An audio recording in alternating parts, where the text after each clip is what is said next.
sous protection. C'est toujours avec un plaisir pour nous, ensemble avec nous chaque soir, dans lecture parole bon Dieu. Assoya n'a bien pour nous continuer sur nous dans Job chapitre 35 à continuer. Juste avant que nous commencer en nous prier. Béni sois-tu, éternel notre Dieu, pour grâce, beauté et miséricorde de la vie nous.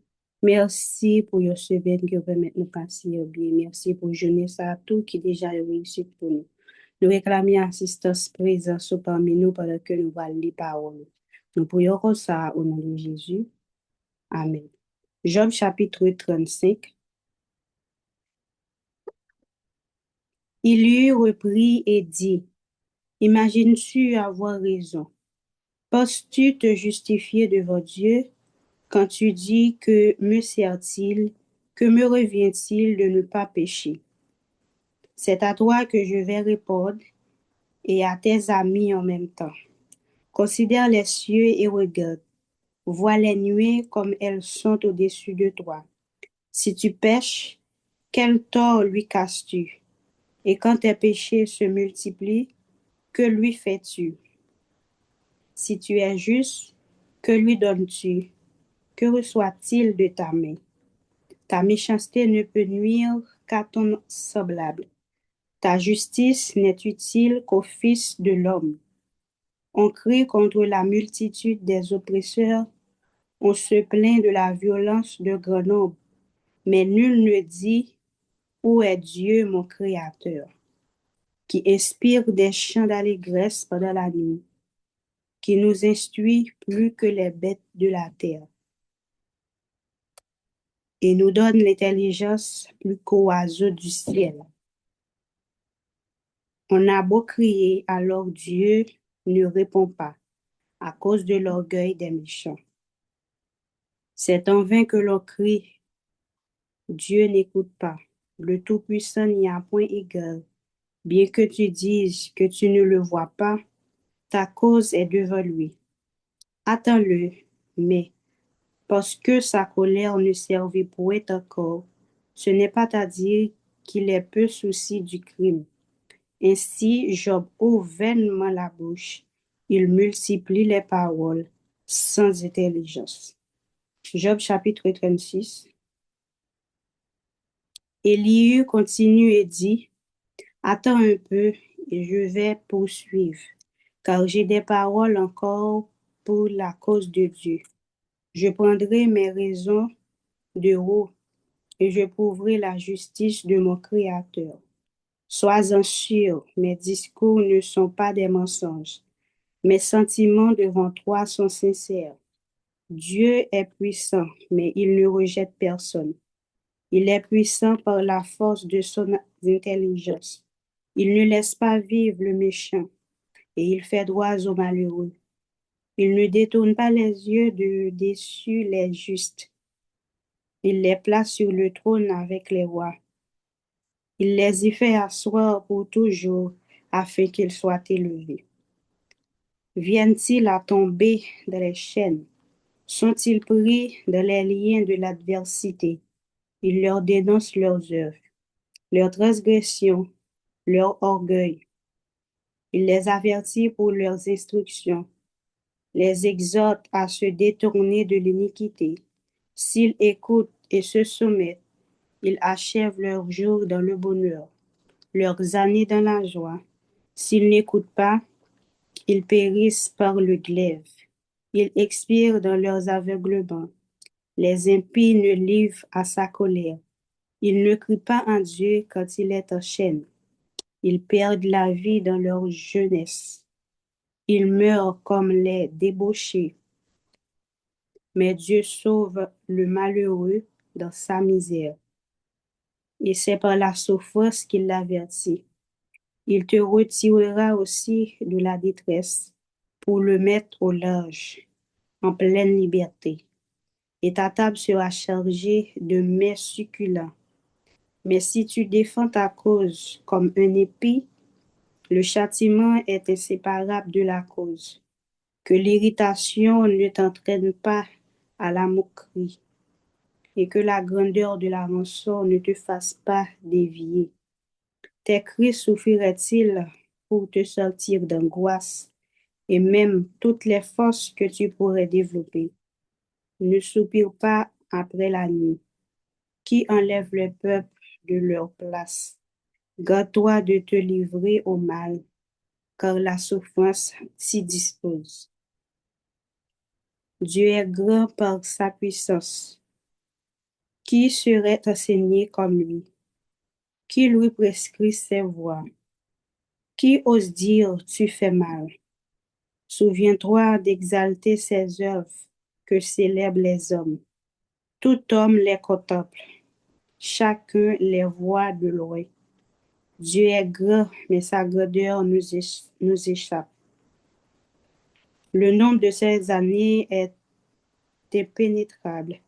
Il attire à lui les gouttes d'eau, il les réduit en faveur et forme la pluie.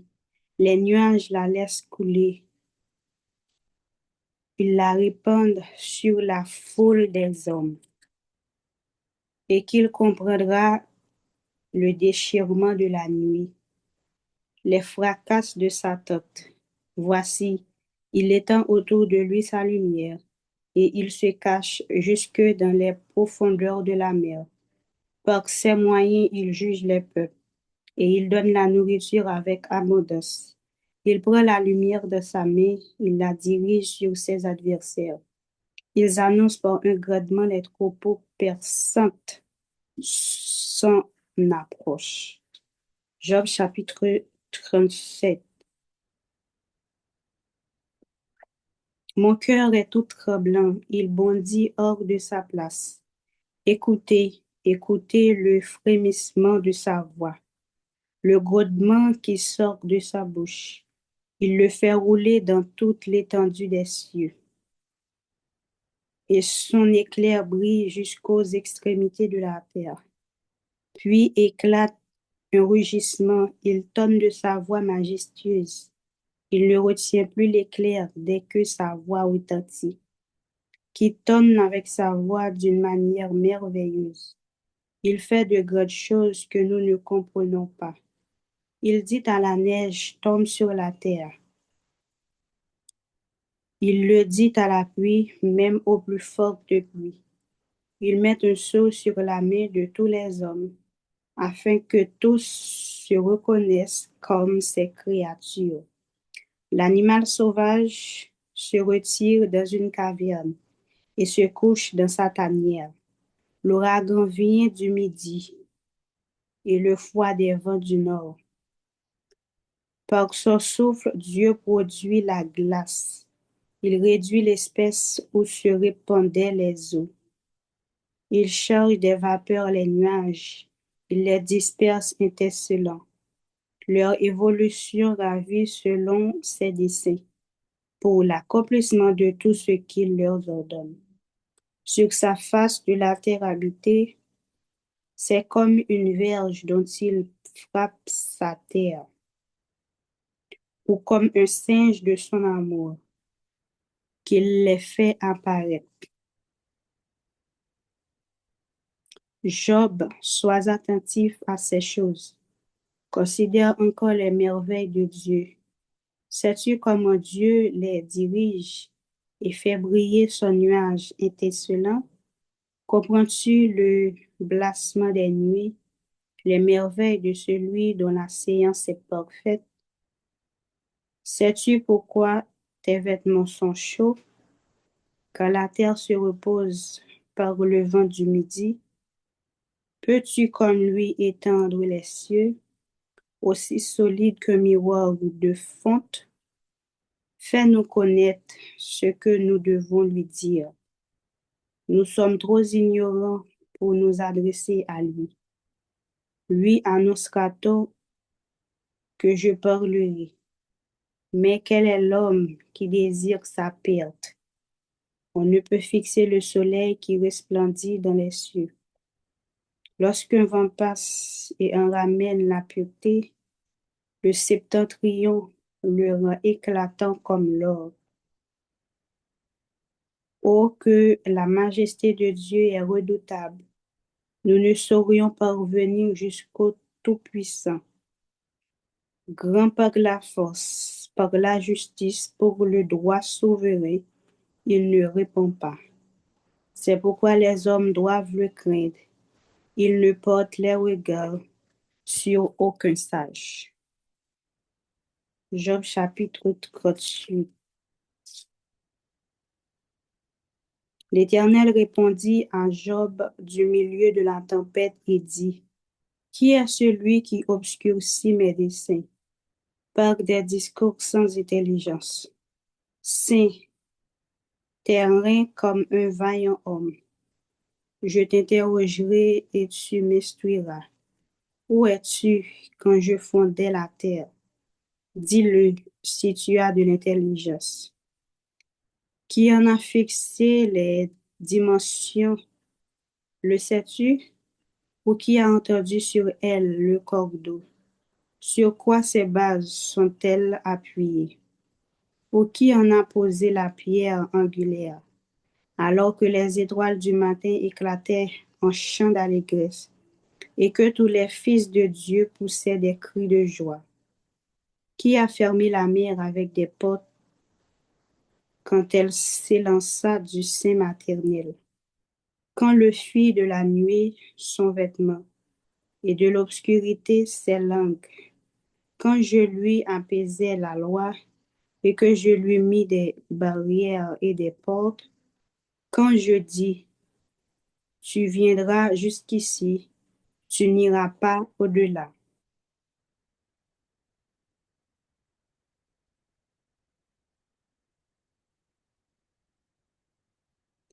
Ici s'arrêta l'orgueil de tes flots. Depuis que tu existes, as-tu commandé au matin?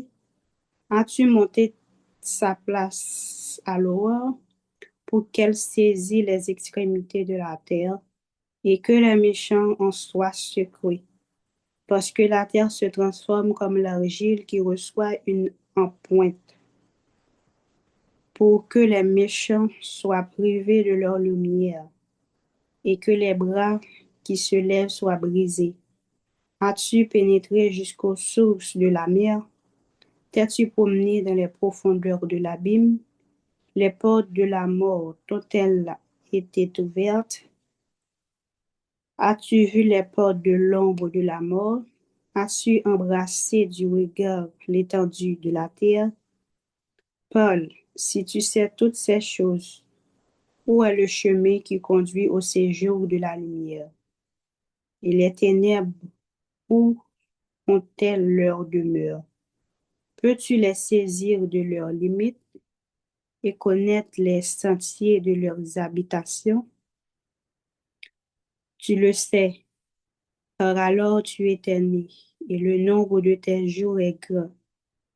Es-tu parvenu jusqu'aux amasses de neige? As-tu vu les dépôts de grêle que je tiens aux réserve pour les temps de détresse, pour les jours de guerre et de bataille? Par quel chemin la lumière se divise-t-elle et le vent d'Orient se répand-il sur la terre?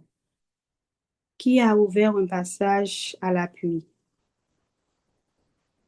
et tracé la route de l'éclair et du tonnerre, pour que la pluie tombe sur une terre sans habitants, sur un désert où il n'y a point d'homme, pour qu'elle ébreuve les lieux solidaires et arides, et qu'elle fasse gemer et sortir l'herbe. La pluie en tel un père qui fait naître les gouttes de la rosée, du sein de qui sort la glace, et qui enfante le frimas du ciel, pour que les eaux se cachent comme une pierre, et que la surface de l'abîme soit enchantée. Noues-tu les liens des Pléiades, ou détaches-tu les cordages de l'Orient? Fais-tu paraître en leur temps les signes du zodiaque, et conduis-tu la grande ours avec ses petits? Connais-tu les lois du ciel? Règles-tu son pouvoir sur la terre? Élèves-tu la voix jusqu'aux nuées pour appeler à toi les torrents d'eau? Lances-tu les éclairs? Parle-t-il? Te dit-il, nous voici? Qui a mis la sagesse dans le cœur? Ou qui a donné l'intelligence à l'esprit? Qui peut avec sagesse compter les nuages et verser les eaux des cieux pour que les poussières se mettent à ruisseler et que les mottes de terre se collent ensemble?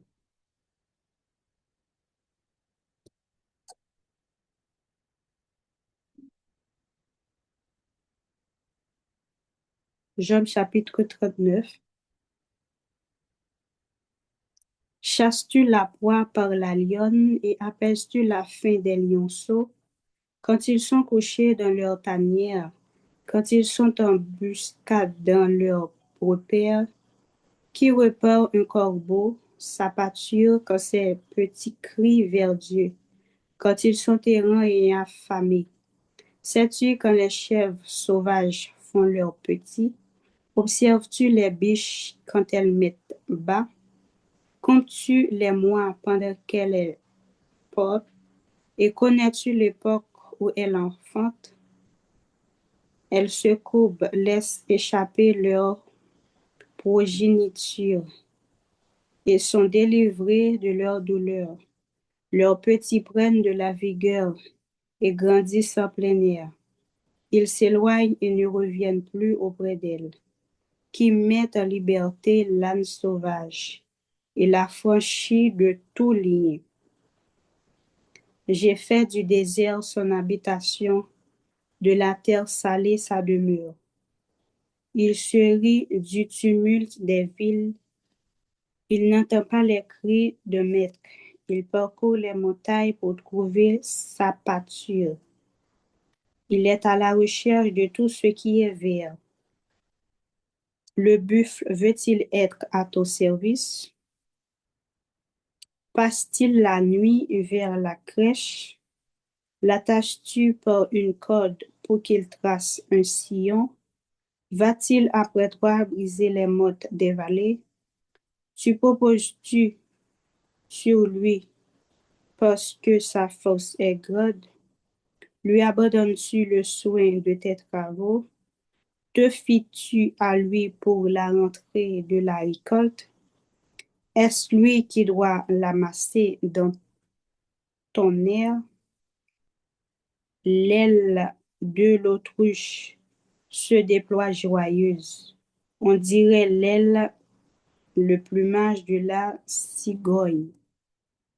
Mais l'autruche n'abandonne ses œufs à la terre. Il les fait chauffer de la poussière.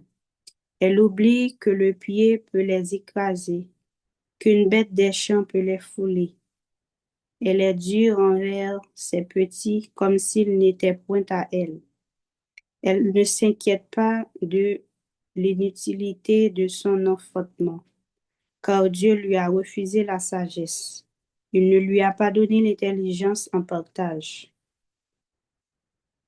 Quand elle se lève et prend sa course, elle se rit de cheval et de son cavalier. Est-ce toi qui donnes la vigueur au cheval et qui revêt son cou d'une crinière fontane? Le fais-tu bondir comme la sauterelle? Son fier hennissement répand la terreur. Il creuse le sol et se réduit de sa force. Il s'élance au-dessus des larmes et se rit de la crainte. Il n'a pas peur. Il ne recule pas en face de l'épée. Sur lui retentit le corki. Brille la lance et le javelot. Bouillonnant d'ardeur, il dévore la terre. Il ne peut se contenir au bruit de la trompette. Quand la trompette sonne, il dit en avant. Et de loin, il flaire la bataille, la voix tonnante des chefs et les cris de guerre.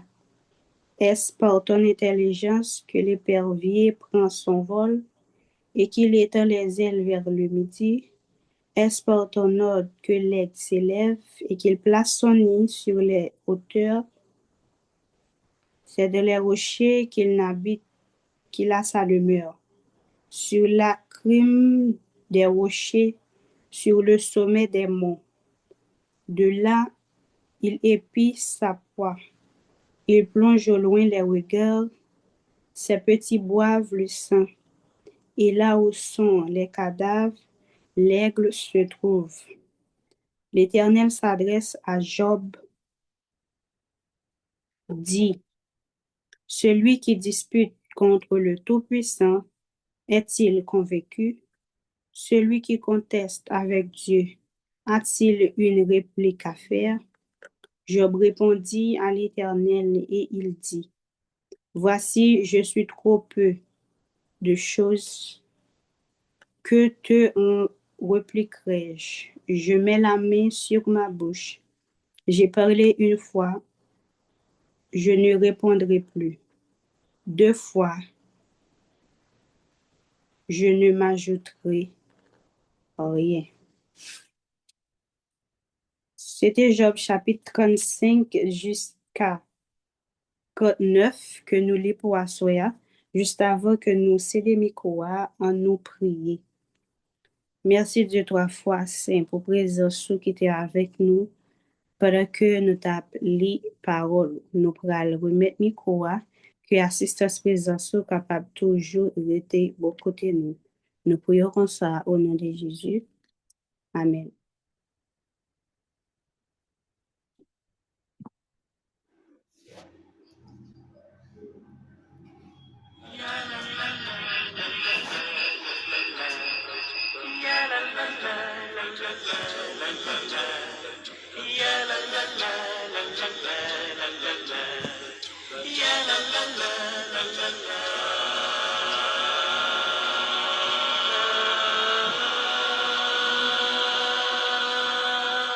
Dans une semaine, les jours s'avèrent, on sent qu'ils sont toujours les mêmes. Le soir on dort, on se lève, on vit sa vie, on lutte sa même. Mais quand le sixième jour s'achève à son tour, on peut vraiment s'empêcher de goûter cette joie. C'est le sabbat, Dieu nous laisse savoir. Ton sabbat béni, c'est Dieu qui t'a choisi. Jamais tu ne peux être détruit. Tu es ce jour qui rappelle que Dieu fit la nature et tout ce qui vit. Sabbat béni, c'est Dieu qui t'a choisi. Jamais tu ne peux être détruit. Tu es ce jour qui rappelle que Dieu fit la nature et tout ce qui vit. Les